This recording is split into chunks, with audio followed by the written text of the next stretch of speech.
नागपूरमध्ये पार पडलेले महाराष्ट्र विधिमंडळाचे हिवाळी अधिवेशन अवघ्या 7 दिवसात संपले आहे. 8 डिसेंबर पासून सुरू झालेले हे अधिवेशन 14 डिसेंबर रोजी संपुष्टात आले आहे.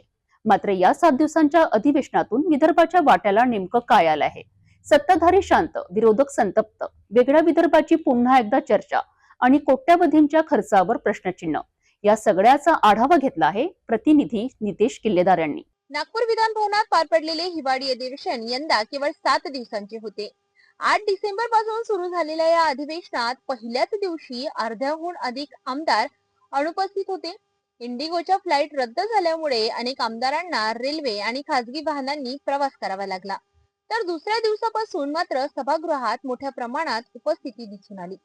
कामकाजाचा वेग वाढला आणि तिसऱ्या चौथ्या दिवशी तर विधिमंडळाचे कामकाज रात्री 1:30 ते 2 वाजेपर्यंत सुरू होते. सिटी न्यूजच्या प्रतिनिधींनी विदर्भाच्या वाट्याला काय मिळाले असा प्रश्न विचारला असता सत्ताधारी आमदारांनी कोणतीही ठोस प्रतिक्रिया दिली नाही. मात्र विरोधक आमदारांनी संतप्त प्रतिक्रिया देत विदर्भावर सातत्याने अन्याय होत असल्याचा आरोप केलाय. वेगळा विदर्भ राज्य होण्याची हीच योग्य वेळ असल्याचे अनेक मत आमदारांनी व्यक्त केले. या अधिवेशनात अमरावतीच्या सुपर स्पेशालिटी हॉस्पिटलचा मुद्दा गाजला. 15 कोटी रुपयांच्या डॉक्टरांचे वेतन थकीत होते. यातील 7.5 कोटी रुपये मंजूर करून घेण्यात अमरावतीचे आमदार आणि विधान परिषदेचे आमदार संजय खोडके यांना यश मिळाले. अधिवेशनादरम्यान बांगलादेशी घुसखोरींचा मुद्दा उपस्थित झाला. घुसखोरांना कठोर कारवाई करून त्यांना देशाबाहेर हाकलावे अशी मागणी करण्यात आली. तसेच लव जिहादवर कठोर कायदा करण्याची मागणी सत्ताधारी आमदारांकडून करण्यात आली. चौथ्या दिवशी देशोन्नतीचे प्रधान संपादक प्रकाश पोरे यांनी विधान भवनाच्या पायऱ्यांवर वेगळ्या विदर्भासाठी आंदोलन केले. पोलिसांनी त्यांना अटक करून समज दिल्यानंतर सोडून दिले. या अधिवेशनात उद्धव बाळासाहेब ठाकरे आणि आमदार आदित्य ठाकरे आक्रमक भूमिकेत दिसले. ते वारंवार पोडियमवर येत सरकारवर टीका करत होते. विशेष लक्ष वेधून घेतले ते जुन्नरचे आमदार शरद सोनवणे यांनी, जे अक्षरशः बिबट्याच्या वेशात विधान भवनात दाखल झाले. तर बडनेराचे आमदार रवी राणा यांनी बिबट्यांना कुत्र्यांसारखे पाळण्याची परवानगी द्यावी अशी मागणी केली. बिबट्यासाठी सुद्धा महत्वाची भूमिका आहे की त्या ठिकाणी बिबट्याला पाळीव प्राण्याचा दर्जा दिला पाहिजे.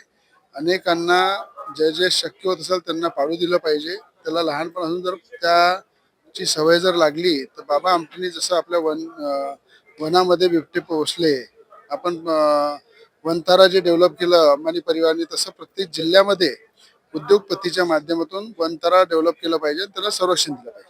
समाजवादी पक्षाचे आमदार अबू आझमी यांनी बोलण्याची संधी न दिल्याचा आरोप करत ही संविधानाची हत्या असल्याची प्रतिक्रिया दिली.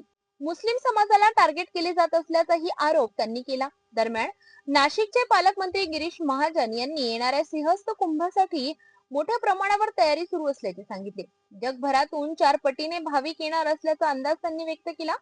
सामाजिक न्याय मंत्री संजय शिरसाट यांनी भ्रष्ट अधिकाऱ्यांवर कारवाईसाठी विधेयक मांडले, ज्याला मंजुरी मिळाली. केंद्रीय मंत्री रामदास आठवले यांनीही अधिवेशनाला भेट देत पत्रकारांशी संवाद साधला. सर्वात महत्वाचा विषय होता तो अमरावती रेल्वे उड्डाणपुलाचा. या अधिवेशनात आमदार संजय खोडके, आमदार सुलभा खोडके तसेच पालकमंत्री यांनी याविषयी चर्चा केली. पालकमंत्री यांनी हा पूल पडणार नाही, मात्र तो दुरुस्त होऊन नव्याने सुरू करण्यात येईल असे आश्वासन दिले. मुख्यमंत्र्यांनी सुद्धा एक बैठक घेऊन यावर शिक्कामोर्तब केलं.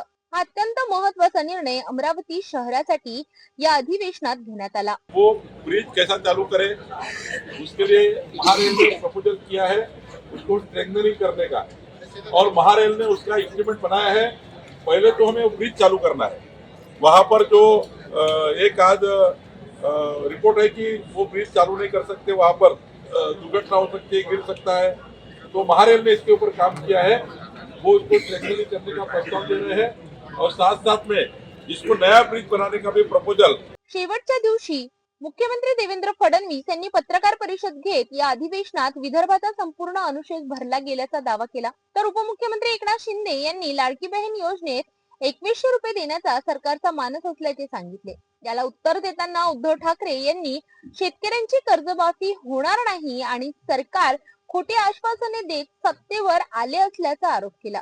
एकूणच 7 दिवसांच्या या अधिवेशनात आमदारांना केवळ 2 ते 3 मिनिटे प्रश्न मांडण्यासाठी मिळाल्याने कोट्यावधींचा खर्च हा विकासासाठी की केवळ दिखाव्यांसाठी, असा प्रश्न विधान भवनात चर्चेचा विषय ठरला.